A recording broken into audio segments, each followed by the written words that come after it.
Welcome to the Wedding Obsessed podcast designed to help you plan your dream day. I'm your host, Adriana, and each week I'm joined by the wedding industry's top professionals, celebs, influencers, and friends who share tips, trends, advice, and mistakes they've made so you don't have to. This is the Prenup Podcast. I just finished recording with Lauren O'Brien and Mike Cassara, two seasoned Long Island photographers and hosts of one of my new favorite podcasts, The Vendor Table, where they share musings, trials, tribulations, hilarious stories about their time as wedding photographers. They are currently still wedding photographers. They work separately. They also sometimes work together. In addition to being really fun and funny and entertaining, it's actually very informative and insightful for anyone planning a wedding. We had so much fun swapping stories and tips today. It's a perfect episode for anyone who's kind of getting started in the wedding planning process or anyone who really just wants to laugh. They're hysterical. I have everywhere you can find Lauren and Mike linked, and if you're around or on the Long Island area and you're looking for a phenomenal photographer, definitely check them out. I have them linked below. And definitely listen to their podcast, The Vendor Table. It's awesome. Give them a follow. Lauren and Mike, welcome to the Prenup Podcast. I was going to say, if you hear screaming kids, of course they're off from school today. I'm like, yeah, it's Yom Kippur. I forgot. Yeah. We're in New York. My kid is like on his bullshit today. Like, oh my gosh, you both have kids? Yeah. For real. Yeah. I have two. I have one. I have one and two small dogs who basically think that they're kids. So how old are they? The dogs? Well, yeah. 100? I don't know. My son is 4. Yeah, my daughter's 5 and my son is 2. So a lot of fun and a lot at the same time. They're cute, but they're like diabolical. Yeah, they plot against you. Do you guys do a lot of like editing, work from home stuff? Yeah, this is my office, where I work out of. This is my office and my closet. I'm like very fearful of having children for that reason. Is it even possible? It is. It's possible. Yeah, it's possible. You could do it. You could do it, girl. You got it. If I can do it, anyone can fucking do it, because Jesus. Oh my God. You know, you do it and then you deal with it then. I love your studio setup. It's so nice. That's so we record out of a studio in Patchogue out here on Long Island. Our friend Matt, who's a wedding photographer or a wedding videographer, with his wife Jenna, who's a wedding photographer. She's a big time wedding photographer. Like we're all friends. Like we have a lot of like network. They have a studio. Jenna and Matt are silent capture. We'll give them a shout out. They're amazing. She photographed Teresa Judas's wedding. Like that's okay. She's like very cool. She's huge. But like we rent the studio from them. Matt records us. He's our producer.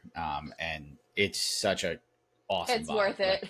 It's worth it. Like I'm sure it's like we said when we started the pod that we wanted to kind of not worry about anything, because we're like, I don't know how to do a podcast like by myself. Like I could figure it out, yes, but like we wanted to do the clips, we wanted to have all that stuff, and yes. Matt just enables us, allows us to do that. So all we have to do is does it better be than the we talent. could. So Yeah. Thanks, Matt. Yeah, thanks, Matt.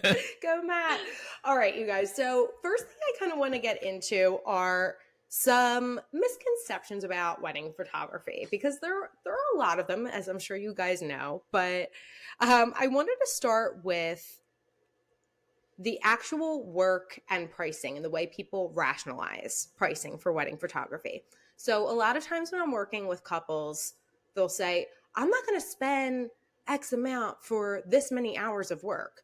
And they're rationalizing by the time of work you're putting on the wedding day.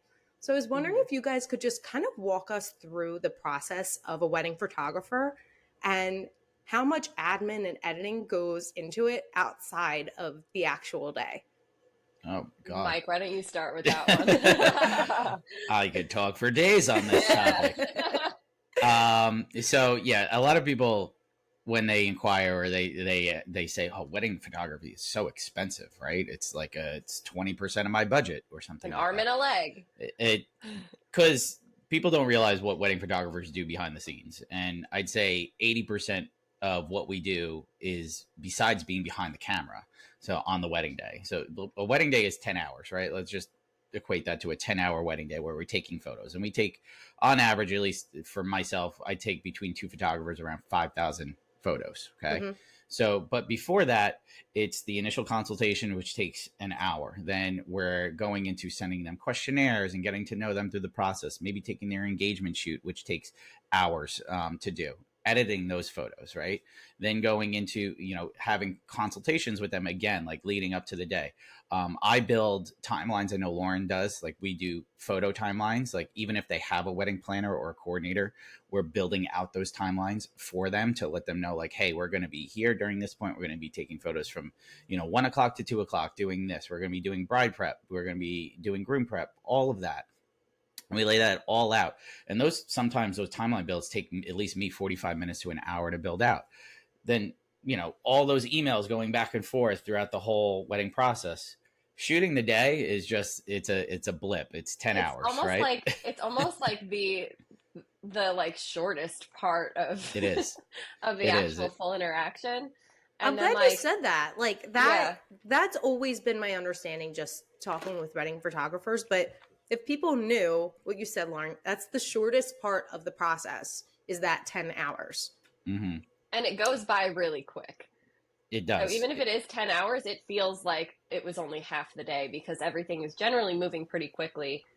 And like what Mike was talking about with the timelines, that'll take us an hour to build, but we know exactly how much time goes into each thing because of the amount of experience that we have working these days.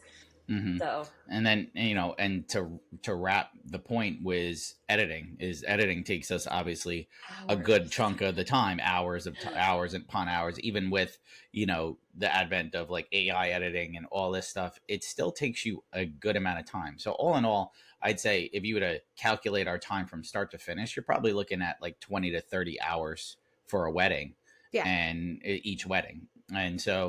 And that's broken up. Obviously, like we do, multiple a weekend. We have multiple clients. Like I do 41 weddings a year. I have 35 for myself and 6 associate weddings. Lauren does like 20 plus a year. So we're doing all that stuff, as well as doing engagement sessions during the week. And like we have multiple clients. So there is, a lot that goes into wedding photography. Mike primarily does engagements and weddings. He'll do a few lifestyle sessions here and there. I do a lot of like family and maternity and stuff like that, as well as weddings. So then we also have like the lifestyle sessions. I'll do like 3 to 4 a week on top of all of that. Oh my gosh. And then you have like your deadlines to meet. So there's like 2 to 3 weeks for gallery delivery for lifestyle sessions. And for me, I don't know what it is for Mike, but between 6 and 8 weeks for like peak season. And then like 4 to 6 weeks in like slower months. Oh my God. I wish mine was that quick. I don't shoot as many as you do. Mine's 3 weeks for engagement sessions this time of year. And then the weddings are like 10 to 12 weeks. That's perfectly fair. I feel like a lot of people want that like instant picture, but there's something fun about like the build up, and you want the edits to be done right and have that personal touch. Like it's worth the wait, in my opinion. For sure. Yeah. And I that's another thing, is like a lot of people will be like, it'll be like a week later and they're like, are my pictures done? Yeah. Yeah. No, they're not. I go around that. So the key here is I deliver teasers within 3 to 5 days of their wedding. And I'm also a psycho, and I'll deliver like 100 teasers to people, because why not? Right? Like, why not editor like 20% of the gallery? Do you do this, Mike, where like I'll actually send I'll send like 5 to my phone and edit them like during dinner, and then I'll just be like text them to the couple? No, I do. Hell no. Why not? I do the Polaroid thing now. I put the Polaroids true. on the table, because like that's like the same thing. I don't want to. We got like 10 minutes like to eat, 2,000 calories. I don't do it every wedding. If I have the time, I do it. But I like it. I'll do the next. So I've had weddings where I love them so much. Like either I love the couple so much, or I love the just where we were, or something like that. And I get home at the right time that I'm uploading that night, and I'll be like, let me edit like 5, and I'll send them to the couple the next day. God, like I did it crazy. I did it for the wedding this weekend. Like I was just like, we had some sick ass photos, and I was just like, I gotta edit these. Like I die when I get home. I'm a dead person. Yeah, I don't know how you guys deal with that schedule too, because it's like, you're on your feet, and being in planning, like it's nonstop all day. Like, can definitely relate to that. And sometimes, like you said, especially with the bigger weddings, it goes by so fast because there's so many moving parts. And smaller weddings are so nice because they're more relaxing. And it's not that you want it to go by fast, because as much as you love a couple, like, you're still at work. So like sometimes they're just like, okay, this is nice. It's like everything's done and there's like only 25 people here and dinner's out, and you know what I mean? I love a small wedding, a small elopement, but I will say elopements and smaller weddings the days tend to drag a little bit more. Yeah. Because you could be so creative, and like, for myself, I work very quick, and like Lauren knows this, and I think Lauren, I haven't worked under Lauren yet, like in terms of being a per second shooter, but we work very fast. And so sometimes you're like in that zone where you could be creative in a short amount of time, that you work too quick on those slower days, that you're like, oh wow, I took like 1,000 photos. Like, what do I do now? What do I do now? Like, I have a lot of buffer time. Yes. So, you know, when you're doing like, you know, elopements, things like that, this kind of goes into my next misconception. A lot of couples will draw inspiration photos from, you know, Instagram, Pinterest, whatever. And I'll notice that a lot of my couples will draw inspiration from styled shoots. Oh God. Oh, here we go. Here we go, girl. And they have no idea what they are. So just, can you guys explain what a styled shoot is for anyone who doesn't know? Lauren, take it away. Go ahead.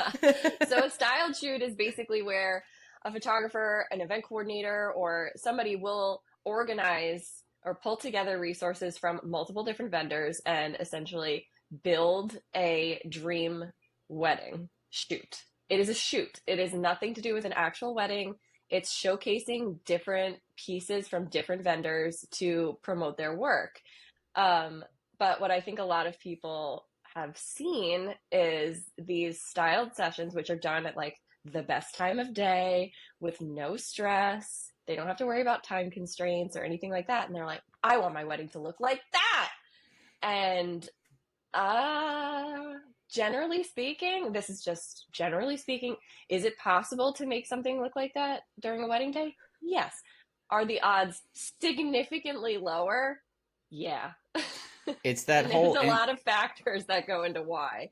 It's that whole Instagram versus reality argument, right? Yes. Like, so a styled shoot is Instagram, whereas a wedding is reality, Yes. right? So you have a styled photo shoot, which is just, it's gorgeous, right? And like, we've both done them. Like, they're beautiful, right? Like, you can move things around. You can move a place setting around. You could like position the table like where it's backlit in a field or something like that. You could take your time with it. You could shoot at the best time of day, because it's a styled photo. It's a photo shoot. Yes. Whereas a wedding day, you're working on the schedule that is allotted to you. So it might not be the best time to take the photos, or you might only have 10 minutes with the bride and groom to take those photos, right? And then you have, I made a joke about this and it's one of our clips, but like, you know, Aunt Sue walking across the room, putting her bag on the chair, and she like twice this weekend. It happened this weekend. Like, oh my God, twice this weekend. And then we shot at this gorgeous venue, this TWA hotel, where it's not really a wedding venue, and you have the staff that they don't understand that like you're trying to take photos, and they were just walking around like, you know, like, I'm like, can you guys, you know, we're taking a photo with the details on the table that this, you know, they paid hundreds of thousands of dollars for. Yeah, can you get out of the photo? What about that one tiny little detail that like ruined everything, where the water glasses were put on top of the menus? So all of the menus were wet. No. Yeah. We had to go searching around like for like multiple tables to try and find one menu that wasn't wet or had like a glass ring around it. Yeah, she spent like, the bride probably spent like, I don't know, hundreds of dollars on these custom menus, you know, that like have like little airplanes on them to match the hotel. It's just gorgeous, right? And every single one had a water glass on them and like a water stain. No. And I'm like, and I know that sounds like such a minuscule little detail, and people can be like, oh, you could Photoshop that. Yeah, I could. Do I want to? No. No. Do you really want to spend your time Photoshopping a water spot out of a menu when your couple is waiting for like these gorgeous shots? And Lauren, you said showcase. The word showcase like really stuck in my mind. That is what a styled shoot is. You're showcasing the models, the photographer, their style. It's nice to get an idea, at least of the photography style, but it's really not indicative of what a wedding is going to look like. It's absolutely not. It is Sorry, go ahead. You'll see like photographers posting tons of styled shoots, and people might not know that they are styled shoots. They'll assume that they're an elopement or a wedding. Yes. And then when they get their gallery back from their actual wedding, they're super disappointed. Yeah. So it's just not, it's a little disingenuous. It is. And, you know, your wedding, as wonderful as it should be and fabulous, it's not a perfect day. That's not life. You should be working your photos into your wedding and not your wedding into the photo. And part of the wonder of a great photographer who captures beautiful photos like you guys do, it's the joy, like the pure, raw enjoyment of the day and the love. Like, you're not going to get that from the models in a styled shoot. And it might look beautiful, appealing to the eye, but if you really want that, schedule like a private styled shoot after your wedding. Well, not even to mention that some of the models aren't even actual couples. So yeah, they're totally models. Yeah. They're models. They're models. Yes. And they know how to pose. They know how to move their bodies and stuff like that. And that's the other thing is, you know, a styled shoot is, you know, shows a representation of this, everything's gorgeous, everything's beautiful, right? And on a wedding day, like, you know, you don't see the stress in the model's eyes, like, or anything like that. So, and like, it's our job as photographers to not like to get that stress off of the bride and groom as much as possible. But sometimes like you're working so fast that like you have to do these things and make it look, oh, like it's this perfect little moment and everything like that. And it's sometimes really tough to do when you have 10 minutes to do it and make everything look really perfect. And we do, I'd say 99 out of 100 times we will get it to look that good. But at the same point, like, you're not seeing the rushing, like the stress levels, anything like that. Styled shoots are just a great visual representation of what something could look like and look gorgeous in the process. Will your full big ass wedding day look like that? It could. Will you enjoy it as much as like these models in a field kind of looking like all nice? Probably not, because you're going to be so crazy. I wonder what these people do about ticks. Like, no one seems to worry about ticks. Yeah. It's like just fucking laying in the middle of a field, having a picnic, and like no one cares about ticks. No, fucking yeah. Just have a wedding in the middle of high grass, sure. What? Like in the fall. Go right ahead. Tick season. It's gonna ruin the dress. Like, even if you walk out in the rain, I know a bride who had her shoes dyed. She had them dyed like a maroon color. There was a little bit of rain, wrecked the bottom of the dress. Like, these are the kinds of things people don't think of, like high grass, a little bit of water. Like, you know, sometimes they're like spraying each other. There's wind. How do you think that's going to fare on your updo? Not well. It's crazy. Like, and that's the other thing is like, you know, brides want those photos, right? And like let's just say it's a styled shoot in the middle of like a field or like on a mountain or something like that. But then they don't want to get their dress dirty. How do you get there? Or they're at like some super modern, like everything's indoors, and then they're like, they send us pictures of them like in a field or on a beach, and you're like, what? Yeah, how does that tie? It doesn't track. We discussed. So it's like, okay. Yeah. How am I supposed to do this? It's not really possible. You know, brides, God love them. They're the best. There's a reason we're all in this industry, because we love them as much as we like tease and make fun. But brides want it all. They want it all. The expectations are rather high. Way up there sometimes. Yes. Yeah. So the third misconception, this is one of my favorites, and it kind of goes across every avenue, every vendor. There is a myth that is very common that just putting the word wedding before something makes it cost more. And because they do cost more. That's the reality of it. But it's not just because we're putting the word wedding in front of it. So I wanted to kind of get your take on that. You guys both do like family shoots and some styled shoots, some other things. So what are the big differences? Why might a wedding cost much more than maybe a maternity shoot would? I mean, that's just comes down to everything you do for a wedding, right? Like, so like we talked about this earlier, but a wedding is multiple hours, 10 hours, right? So you equate your time into that. Like, so you think of an hourly rate, right? Where you're not only taking those photos, it's also the process of getting to the location. It is unpacking your stuff. It's all of the little things that like people don't talk about, right? Editing the photos, right? Like I think we said like a wedding in general will take, 30 to 40 hours of our time to complete from start to finish, right? So there's a lot of time when it's broken down. So if you break down like the hourly rate of like a wedding and its cost versus, how much you're making per hour, it might seem like a regular 9 to 5 type job. The difference is our schedules are very flexible. We work for like Lauren and I, we're independent. We work for ourselves. We're our own boss. So it has this like lucrative feeling to it. And everyone says, oh, like what it's weddings are so expensive, or you put wedding in front of it. It is so expensive. It is like, the wedding industry is just, it is very expensive in today's standards. Like, and it's not going anywhere. It's just going to go up in price. So everything just keeps raising in prices. Yeah. It's just how, we just had a wedding planner on as a guest on one of our episodes, and she told us that the cost of everything has gone up 40%. So, even looking at our economy right now, everyone is having to raise their prices because we can't afford anything. Yeah. So everything keeps going up. Our equipment costs, our printing fees go up. Yeah. Our equipment is very expensive. Like one lens will be upwards of $3,000. So if something breaks or we are just doing regular upgrades, because eventually our equipment does, there's wear and tear and they have a shutter life. So cameras after a certain amount of time will just stop working or they're at risk of not working anymore. Not to mention hours worked, materials used, inflation, but also the stakes when it comes to a wedding are so much higher. It's this pressure-filled day. It's this idea that, if you're lucky, it's going to be one day of your life. And you guys know the pressures that brides put on themselves, couples put on themselves to just have this monumental, perfect day.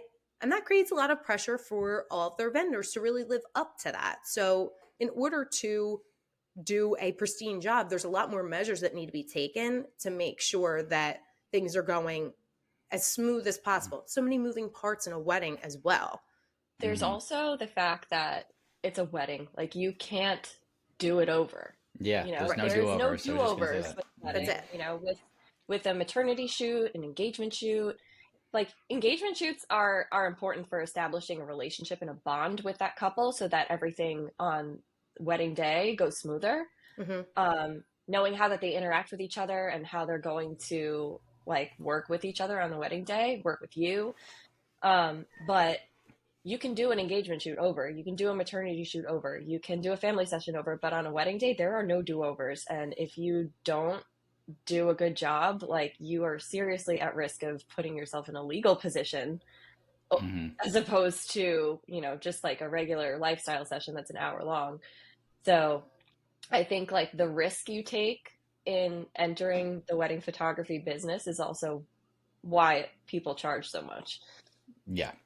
Totally. And to me, it's not much. Like, I don't find it, but that's because we're in the industry. It's not, to us, this is mid-range, I would say. Yeah. Like what Mike and I charge is mid-range. Yeah, we're probably on the higher like mid-range. Like a lot of our clients pay for their weddings themselves. Like we don't have millionaire or billionaire clients or anything like that. They're like hardworking people, like like that are like the upper middle class. And we also live in an area like we're both from Long Island. We live in it's the second most expensive place in the United States to get married. Yeah. Like the average wedding here costs around $65,000 to $70,000 to get married. Yeah. That is very expensive. So to us, like as a vendor, we probably cost a good 10 to 20% of the budget sometimes. Yeah. But also with wedding photography, people don't realize this. It's the only thing besides, let's just say video, but it's the only thing that you're going to have to remember your day by. Right. Flowers die, right? Planners go away. DJs, people forget the music, right? But your photos live forever. And that's one of the most important things on the day. And that's why, we always say, the wedding photographer is likely the most important vendor you're going to book on your wedding day. I have to agree. And, it might be controversial to say, as I am a planner, but I work with, through the prenup, a lot of brides who don't have planners. And the reality is, a planner is going to make your life a lot easier, but it's not a necessity. A wedding photographer is a necessity. In my opinion, entertainment, music of some sort, a necessity. A little bit of food and some drink, necessities. And a place to do it. And otherwise, it's all just kind of frill. But you need the photographer if you're going to have anything. If you want to remember it. Yeah. Yeah. You're spending all that money, I should hope. Yeah. You spent the $10,000 on the flowers. You want to remember those flowers, right? Heck yeah. Absolutely. Absolutely. So the next question I have for you guys, we were talking a little bit, Lauren, you mentioned engagement shoots. Is there anything that couples should do maybe to prepare for the wedding day or the engagement shoot just to get comfortable in front of the camera? I think, for the most part, they should kind of tap into who they are as a couple and try not to be anything other than that. Yeah. A lot of times you'll see, I guess now with social media being so in your face, there are now a lot of people comparing themselves to what they see online, and they want something so similar to that. But if you're a sweatpants and t-shirt kind of person, and you see somebody in this long flowing gown, flowing in the wind in the Grand Canyon, that's not you. So you should really try to focus on what about you as a couple you want to convey, and maybe don't overdo it or overthink it. I remember, this is just my case, when me and my husband were going to do our engagement shoot, I freaked out because I didn't know what I wanted to do, which is so funny considering my profession. That's always how it goes. I had no idea what I wanted to do. I had such a limited window of time to get it done because of how busy I was. It was October, and there was no availability for my photographer and myself. And I was freaking out. It was raining on the day of the shoot. And she was just like, why don't we just do it in your house in your pajamas? And I was like, okay. And she came over, and the photos are gorgeous. Gorgeous. My husband felt because you were super comfortable. We were in our first home together. We were with our dogs. We were comfortable. We were just lounging in our house and in our backyard and things like that. And they were some of my husband's favorite pictures, and he hates pictures. God bless him. Oh, that's really sweet. How about you, Mike? Yeah. Anything that you think people should do to prep for photos? So I send a guide. I do okay. to my couples. I'm a big guide guy. I send guides for everything. Sure. It's here's your welcome guide. Here's your bridal prep guide. Here's your what to wear guide. I have a what to wear guide. But I usually do. So I don't really prep my couples in terms of anything crazy. Oh, you should, get comfortable and do this and do these exercises to get yourself comfortable in front of the camera. I don't do anything like that, but I'll send a what to wear guide for couples that are looking for it's mainly color palette inspiration than anything. Cause a lot of people are I in the guide, it says, wear something you're comfortable in, but wear something that kind of matches the location. Mm-hmm. So if you're wearing, it's the fall, don't wear, bright colors or something like that in the fall, hot pink or hot green or something like that in the fall, because it's gonna look it's gonna stand out a little too much. It's gonna be too much of a contrast, where you want something that kind of meshes with the season, but you're also comfortable. So I always say be comfortable. Here's some color palette inspiration for those seasons, those locations, and that's what's in the guide. On the actual shoot, it's really your personality that kind of brings out who the couple are. Mm-hmm. The more comfortable they are with you, the more comfortable they're going to be in front of the camera. Yeah. So I emphasize that all the time when I talk to other photographers. I'm just be comfortable with them and have fun with them, and treat it as if you're a third wheel on their date.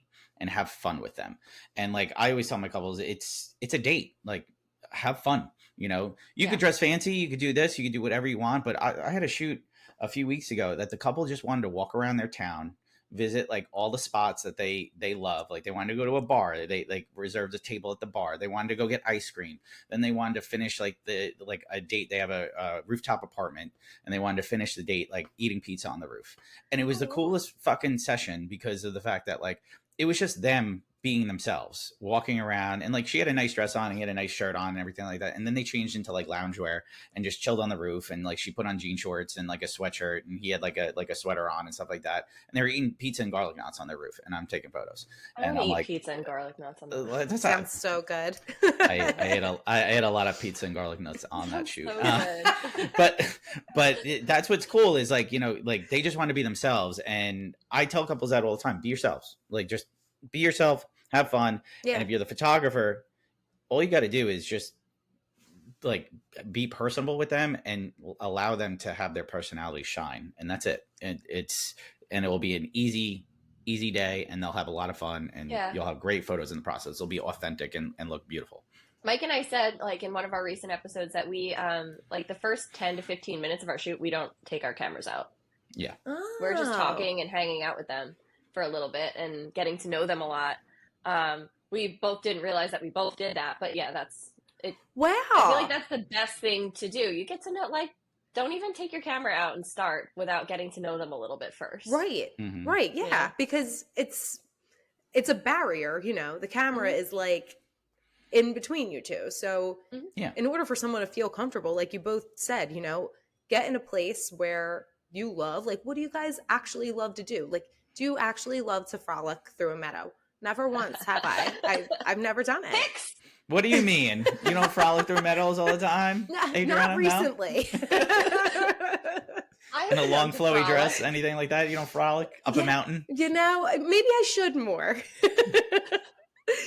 So just on that topic too of prep, shot lists, any recommendations to what couples should or shouldn't be doing when it comes to their shot list? Mike, you want to take that one? Oh, you want me to? Oh, God, we see. We're so awkward.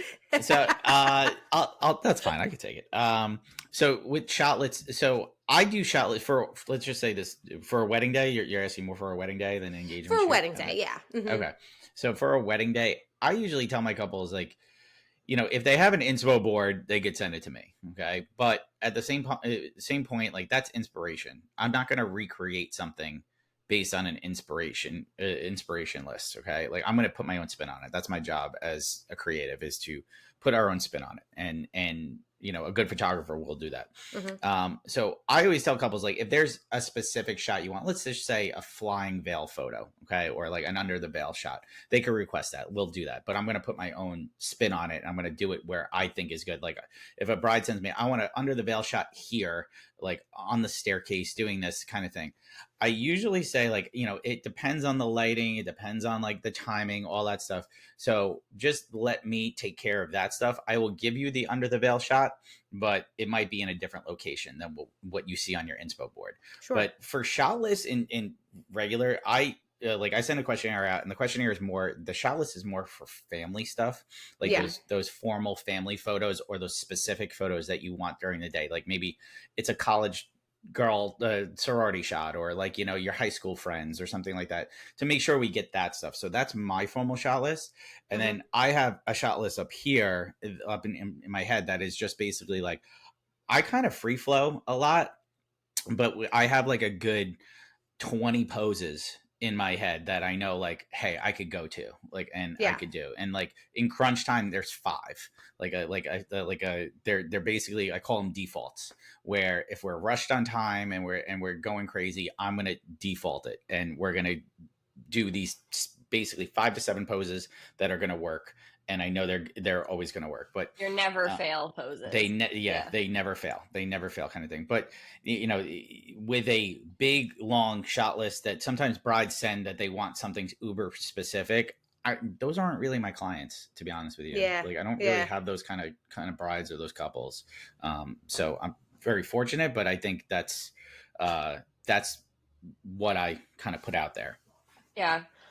It's pretty similar to like what Mike said on my end. I have like my family groupings that I do, that are in my brain already. I'm like, I'll write down all the family members' names, and then I'll be like, okay, so what I'm going to do is send you my shot list, what I'm going to do with your immediate family, all the different combinations. If people are divorced, these are the combinations that we're going to do. If there's anything else that you'd like to add, let me know. Like if there's, I don't know, if they want siblings from both sides in a photo or something. That's not like one of my standard shots, but I'll do it if they request it. So they're welcome to send me a list of like additional photos, like Mike said, extended family, aunts, uncles, cousins, things like that. But I do make sure to tell them, you know, if your timeline is tight, these are the ones that we're going to do. And then after that, everything is a bonus. Yeah. You know? Yeah. And like, we'll make sure that we get it at some point. Yeah. I don't know if you guys agree with this, but I love hot takes. Hot takes, baby. Love it. I just happen to think that the only photos that really, really matter on the day are of the couple. And everything else 100%. is like, as 100%. Much as every other photo does not matter. Doesn't matter.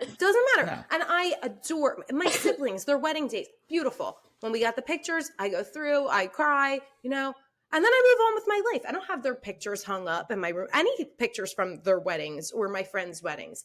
It's very specific to the couple. Like you don't need one individual picture with each 35 of your first cousins. Like, no. Is that more important than enjoying the day? Can I ask you a question? You're married, right? I am. You're married? I am. Okay. How many wedding photos do you have in your house right now? Like, how many wedding photos do you have hanging in your house right now? Not one. Me either. I don't have one wedding photo.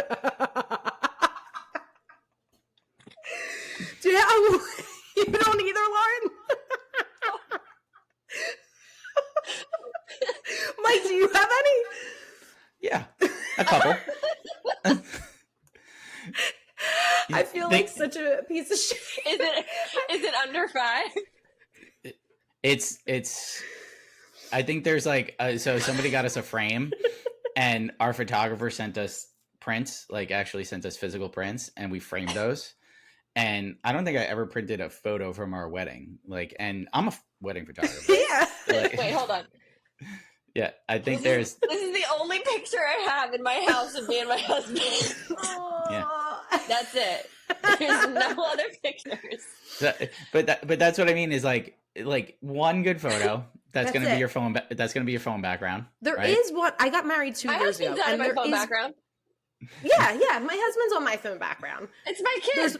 There's one that I'm gonna print one and put it up. I've been married for 2 years and I've been saying this for a while, but there is one. Adriana.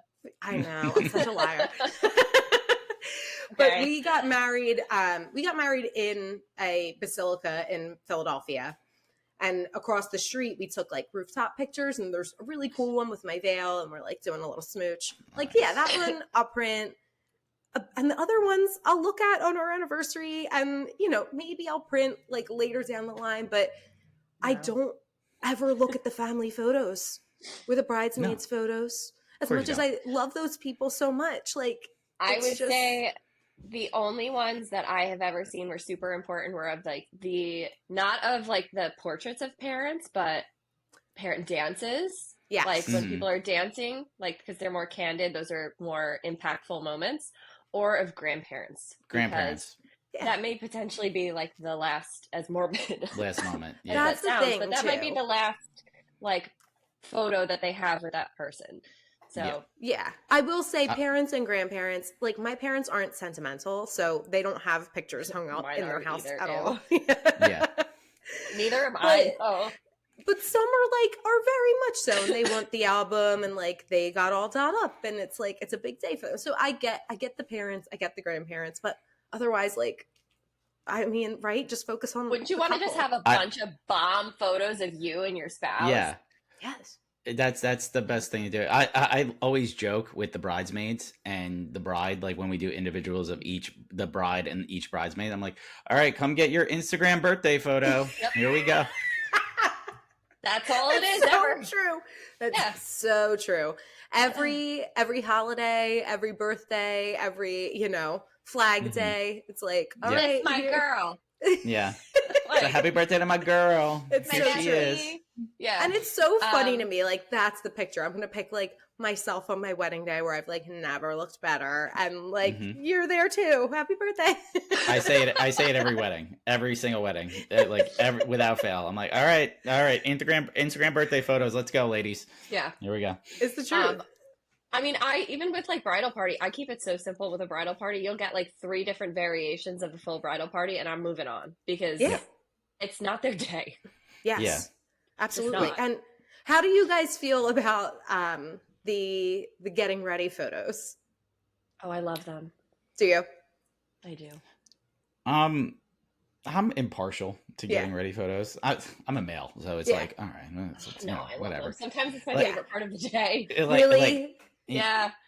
It's evolved a lot over the last, I want to say 10 years. All right. I've been married almost 10 years. So when I got married 10 years ago, it's basically, it wasn't like it is today, right? You didn't have flat lays. You didn't have all these details. I don't do any of that.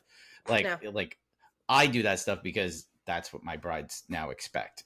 So, I photograph every detail of everything. The shoes, the stationery, the perfume bottle. Okay. Like if it's sentimental to you or you want it photographed, I'm going to photograph that stuff. The getting ready stuff, like as I've learned being a male, no bride wants a photo of half done hair or makeup. So I don't even click until they're done. Don't even click until they're done. All right. So I've done a few cute ones where like she's done up with makeup, but her hair is like in a towel. Kind of thing. And she's like kind of chilling in a robe. So, and I thought those were really cool. Like a lot of brides now want like the bath. Like I'm getting requests like bathtub the cool photo. Girl, yeah, like cool, like sunglasses and stuff. I love that. Love like that total trend. vibe. I do too. It's like I do too. That's a vibe. Like cool. Such a like vibe. Yeah.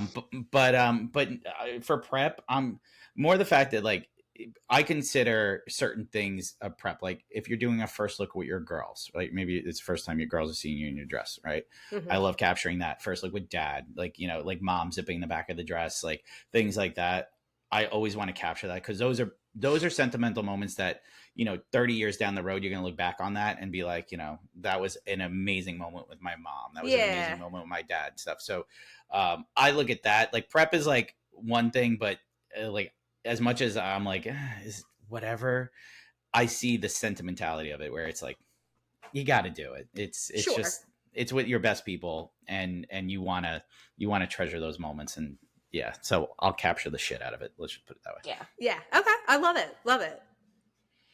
So what about for choosing vendors? So usually photographers pretty early on in the process, but if a couple maybe isn't using a wedding planner, are there any recommendations that you would have for them in choosing vendors that jive well with them and with other vendors as well? Yeah. Go ahead, Lauren.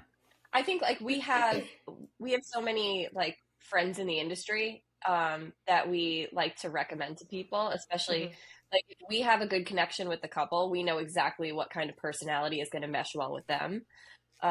So we have florists, like DJs, bands, hair, makeup. Like I feel like one of the things that people book early on is hair and makeup too. Like they just know who they want. But bands, DJs, videographers. I get a lot of requests for videographers. I think maybe like they already know who they want their photographer to be most of the time. They'll kind of meet with maybe 3 of the people that they've been eyeballing for a while, but then they have no clue who they want for video. And it's you're probably the perfect people to ask because people that you've worked with, each other's styles and you can jive in and out with each other. It's video even with video, like we have so many different friends in the industry who have like different like styles and budgets. Like they'll range for so many. So I'll send out like my referral guide to people for, if they have any specific requests. I have one for like each particular vendor type. Yeah. That's so great. If they ask, I have it ready to go. We call them frienders. We call them frienders. Very cute. I like that. Renders. And yeah, it's in my welcome guide. It's like the very end of my welcome guide. Like, having trouble finding your next vendor, here's a list of recommendations, like for each category: hair, makeup, DJ, and all we that like stuff. To support our friends. Yeah, yes, exactly. Absolutely. And it's nice to work together. Even with Mike and I, like, we are obviously separate businesses. We're not partnered like that. I do shoot for him occasionally, but we don't consider ourselves competitors in the industry. Mike and I send each other business all the time. So if I'm not available, if Mike's not available, he'll send people to me and I'll send people to him. So it always works to our benefit to be, friendly with people in our industry. Absolutely. Every episode at some point I end up saying, rising tides raise all ships. It's good for it's good for the gander. Community over competition. Correct. It is true though. It really is. And it's so much easier to like just be happy for people and like appreciate their work and be able to recommend someone if you're not available, because that's a testament to your reputation as well. Like, okay, I don't have this date, but I have someone great for you. Like people will know, like, yeah, they did me a solid. They, whatever. 100%. How do you guys feel about wedding day content creators? And if for anyone who doesn't know, does anyone want to take the explanation? I can start. I feel like Mike has more. I haven't worked with one yet. Okay. Have you, Mike? No, I haven't, but I have a little bit more experience because I was a content creator for a company. So like, I actually, this is new. Right? Very this new. is like this is 2023 new. Like this. We is did a whole episode on this recently. Yeah. Okay. We did a whole episode devoted to this. Like the new kid on the block is the wedding day content creator. Yeah. And I don't mind them in the space, right? Like I think they're welcome. Like I think it's a great new career, and we joke, Lauren and I joke all the time, being 30 somethings, that we're older, and we, like it's great for the younger generation out there. Yeah. It's a cool new job, and like these kids. Oh my god, I'm saying kids. Oh no, not kids again. Yeah. These children, these youngins, drink more water before my bones fall apart. Right, like that were born in the year 2000. Need a job. A wedding day content creator is really cool because I do love the perspective that it gives, like almost a behind the scenes look for the couple. I think it's really cool. I think it's really great. And they're welcome in the space. Now, I haven't worked with one personally yet, but if I did, what I would say is I'd introduce myself, I get to know them, all that stuff, and I would just see what they're looking to do. And I've seen the really good wedding day content creators that have a big following now on social media. They're really doing well, and they know the trends and all this stuff. The best ones have said this, and it's really stood out to me. I'm there to capture like content, but I'm not there to like really create that content. Like, and I like, there's a difference, right? Like, so like capturing content is like from a side angle, whereas creating content is like really getting in the face of the couple, right? Like with a cell phone.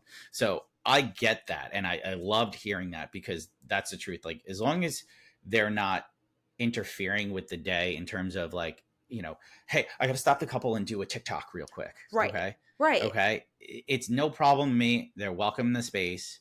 And I think it's a really cool career for the younger generation to really step into. And I think it could be a really big thing. And honestly, I have a lot of friends that are videographers. I think they're a little nervous. And this is a little like, it's a controversial hot take here, but I think wedding videography in general is starting to see the ripple effects of content creators. So I think the people that are complaining about wedding day content creators aren't photographers. Yeah. It's videographers. Yeah. So I have a friend who's going to come on the podcast. Her name's Raven. She's a wedding day content creator. And she has said, like, it's more of an online thing that she feels that there's this like pit against each other of like photographers, videographers, wedding day content creators. And she said, she feels like everyone's always really kind, but I see your point when it comes to videography, because even my wedding video, and I'm so ashamed to say this, but I've never watched the whole thing in its entirety. I've watched like the trailer, the reel, a million times, and it's beautiful and it's shot, stunning, gorgeous. But I think with everything, as things change and pivot, like it might be something that videographers say like, hey, this could be a package something or other where we take, full long form of the day, and that's an option. And you can have an add-on content creation. Like, I don't know, things are always going to change and evolve. And maybe in 10 years, we'll be like, what was that? That was crazy. Or it'll be the thing that matters. Yeah. I was just going to say, like, our industry is constantly evolving and changing, and there's going to be a lot of new things that are coming out. I mean, especially Mike and I were just talking about like AI and how, like, are we going to be irrelevant in 20 years? Like, are we going to be replaced by robots?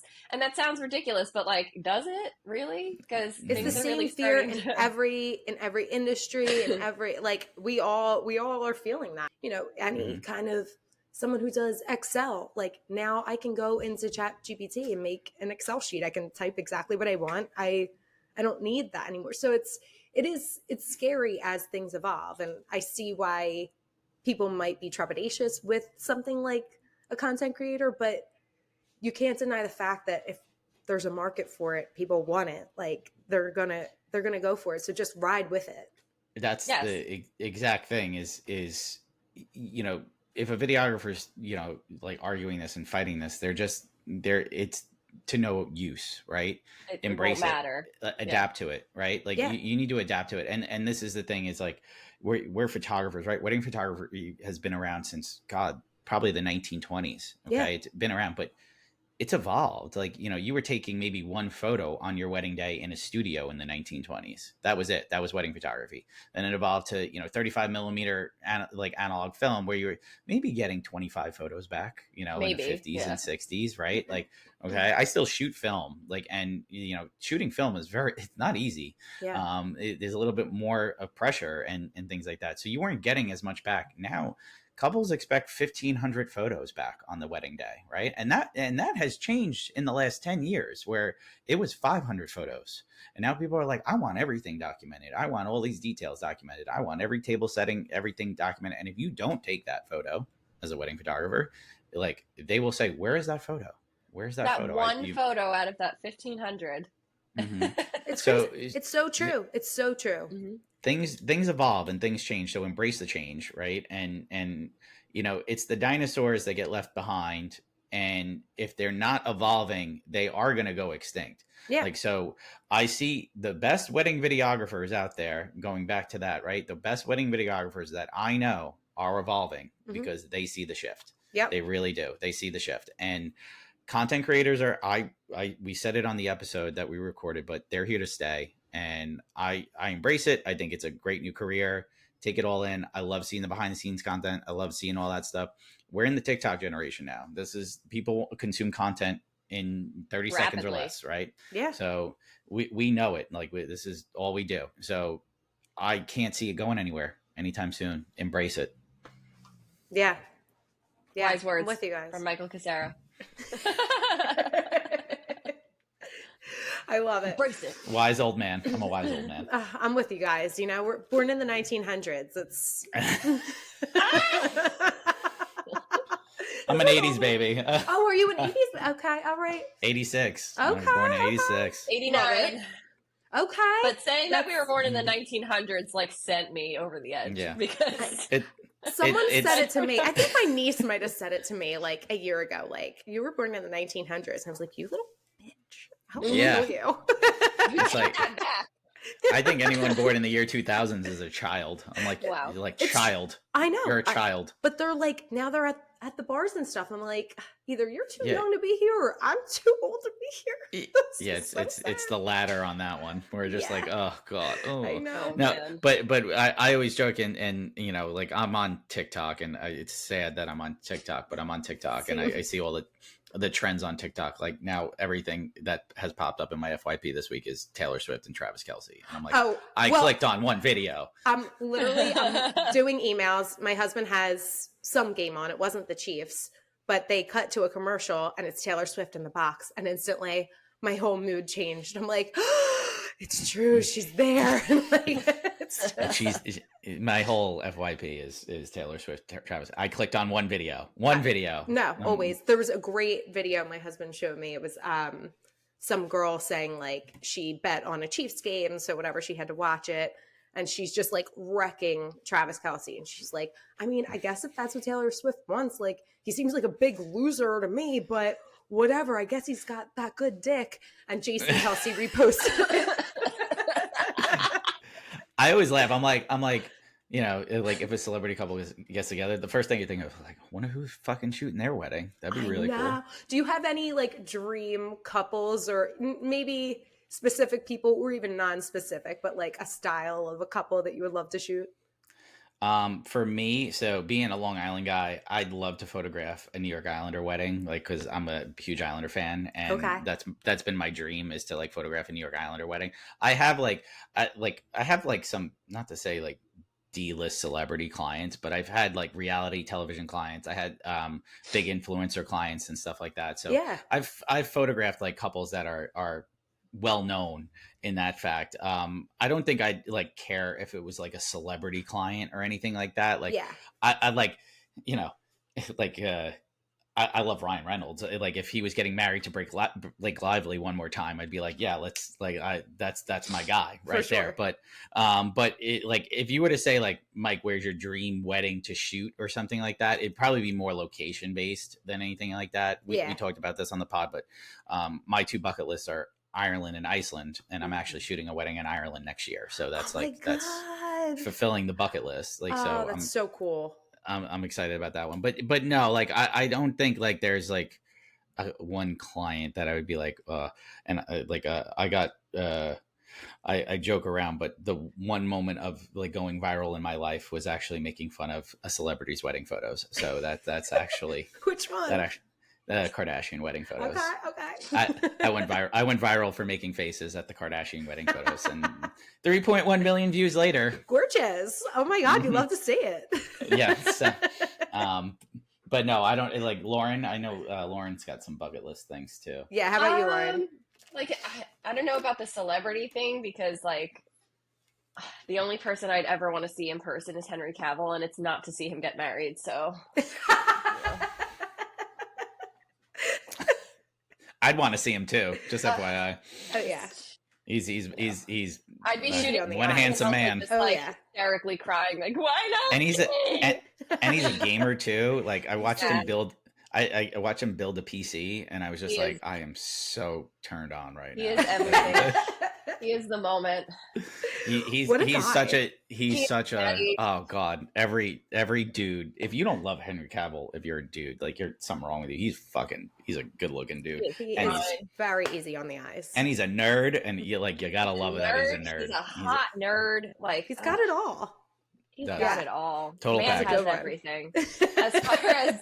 As far as like bucket list locations, like Mike and I had the same exact ones, Ireland and Iceland. Only one of us is actually getting to go to Ireland, but and it's not me. A second shooter will be. I have begged. It has not worked.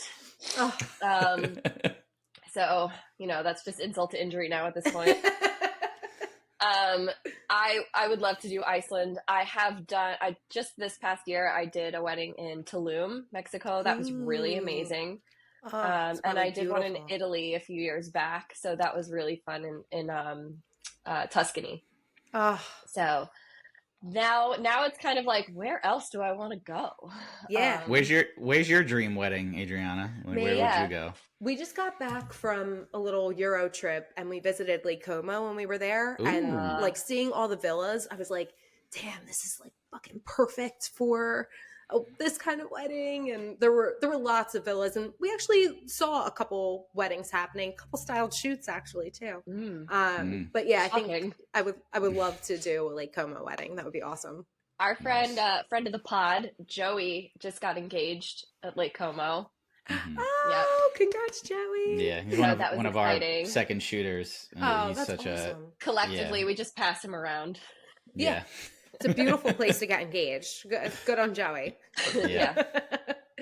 Okay, so I do these like fun little games. Before I get into them, I just have one more question that I wanted to touch on. I guess it's not really a question, but throughout my experience in the wedding industry, I have heard lots of urban legends, and I don't know if you guys have the same, but I'm going to share mine with you. And Okay. first, I'll wonder if you've ever heard this one. It's so cringy. It's a hard thing for me to say, but I always have to say it because it's so funny. So it's like a grapevine urban legend among vendors. But the story goes, photographer is, making the rounds, bride's in her suite, groom's in his, and photographer walks into the groom suite to find the groom breastfeeding from his mother's tit. To which they're all shocked. They say it's not what it looks like. Photographer leaves, tells the bride calls off the wedding. So this is like, I've seen this story. What else could it possibly look like? I want to know what the explanation would have been. Like, that's always where I get to the story. I'm like, well, then what? But have you ever heard that one? No. I've never heard that one. Yeah, so I've heard it a couple different ways, a couple different times. I was telling my husband's cousin, she was like, it must have happened to some capacity if it's circulated this much. I'm like, I freaking hope not. I hope someone is just so sick and disgusting that they made it up, really. That's interesting. I mean, I've seen a lot of stories where people like make up stories to go on like a Reddit subthread or something like that, Totally. just so that they can like set the world on fire. Listen. I mean, we just read two of them, like from. Listen. If me as a bride walked in and saw my husband sucking on his mama's teat, ooh, ooh, yeah, that'd be over. That's like the biggest red flag ever, right? I'd be institutionalized. Not only would the wedding be over, but I think that would be PTSD. Grounds for asylum somewhere. Yeah. So if not urban legends, are there any like without exposing crazy stories too much? Yeah, like anything wild that you've come across. Mike, is it too soon to talk about? Yeah, it's too soon. We can't. Can you tell me off recording? Yes, we can tell you off recording. It's way too soon. We can't say it on recording. Way too soon. You'll be like, oh, okay. I'm gonna have you guys back next year, and we'll see if enough time is. Yeah, that'd be great. Yeah. Just have us back. We had a crazy story episode where we kind of talked all about like personal crazy stories. I have so many.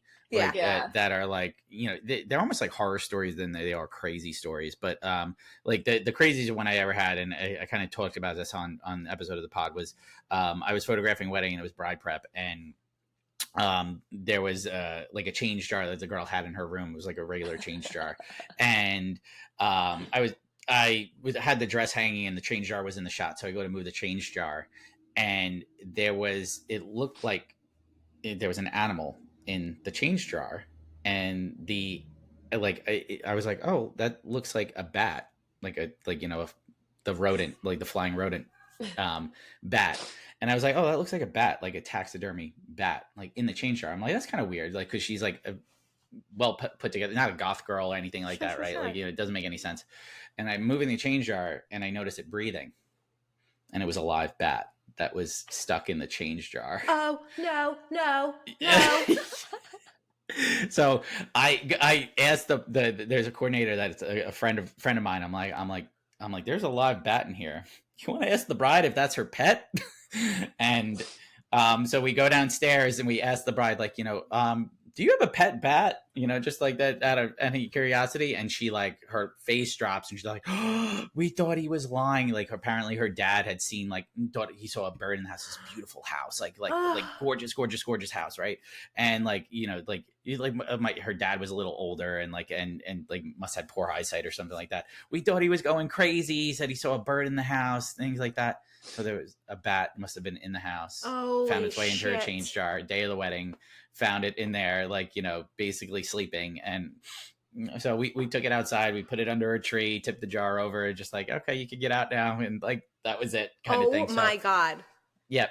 So that was probably my craziest story I've seen on a wedding. That's a lighthearted story. Yes. I thought you were going to say baby teeth were in the change jar. Yeah. I've seen some crazy shit, but I'll keep it. We'll tell you them off air. Okay. Yeah. There's like so many at this point. I feel like most of mine are like actually tragic. Like they're not fun. Yeah. I will talk about one that I think is going to, like, our next episode. We're going to also do another one of these, like, sort of listener stories, like crazy wedding experiences. But one of mine was that this was at like one of Long Island's like lowest budget venues. Yeah. And this is back when I was shooting for a studio, and I was second shooting. So like the groomsmen, I was in charge of like the photographing the groomsmen, and they asked me to do a photo. They were like really sketchy about it. They were like, hey, so, and it was me and another female photographer. So they asked me, like, in a very weird way, and I'm just gonna say, like, they were all cops. They asked me if I would take a group photo of all of them. This is a tradition, with their balls hanging out of their pants. Just their balls. To which I absolutely replied, fuck no. I am not doing that. The other girl I was working with was like, no. And like, we were just like, no, I'm not doing that. And they're like, come on. It's like, we've all done it at all of our weddings. And I was like, that's fucking weird. It's fucking weird. That's fucking weird. Like, it's called sneaky nuts. And you shouldn't be asking your photographer. Yes. Unfortunately, my husband used to do this in college photos. No! Yes. Have you got in trouble? I'm a dude and I've never heard of this. I'm sorry. I'm a dude. Dudes and their dicks, man. Their balls. I know what, like, why? And men are beautiful. I love a good man, but the nuts, they're not what I'm interested in. Have your buddy take it with the Exactly. Like, why are you asking the professional photographer? Exactly.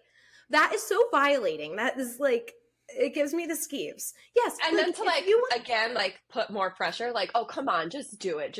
Like, no, bro, we said no. Like, I already said no. Thank you so much. No. Yucky. Like, if you really want that picture, you really think it's funny, have your buddy take it, like you said. Yeah, like, have your buddy take it. Absolutely not.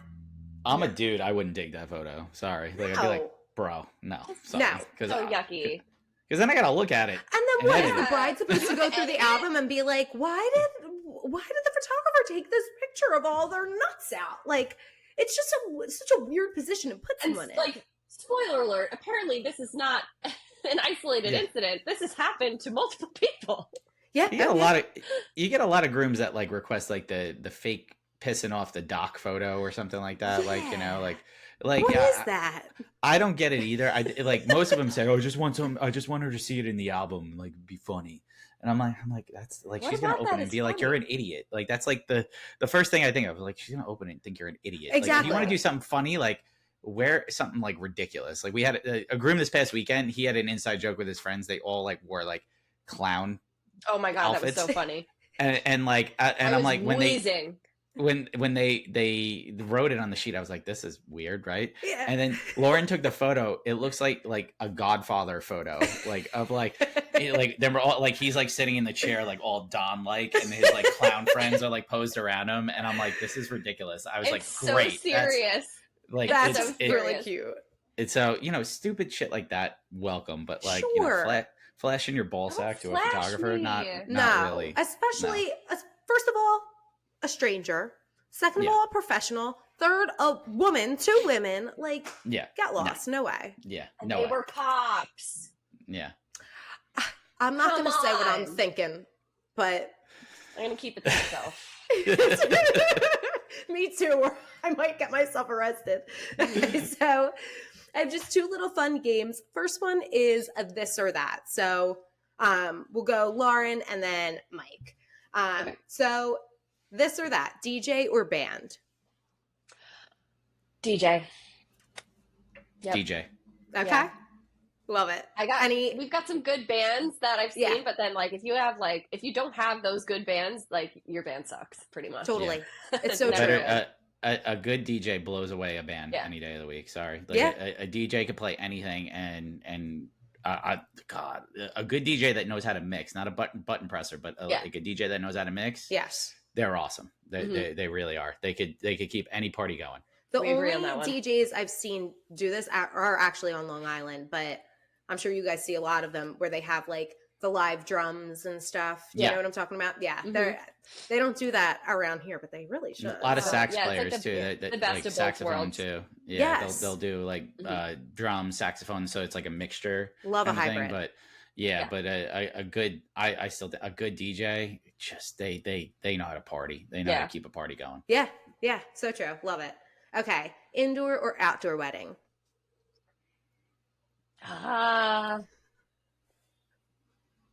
Outdoor. Wait. Hold on. Ceremony or reception? Yeah. Reception. Good question. Reception. Okay. Yeah. Reception indoor, ceremony outdoor. Yeah, I agree. Yeah, especially with a good rain contingency plan and a really beautiful space. That's summer a complicated weddings. one. Yeah. It is a complicated one. I always say summer weddings, like if you're having your reception outdoors, you better have really good air conditioning, like in that tent. Oh yeah. You never know. And a lot of people don't think about it. It's really important.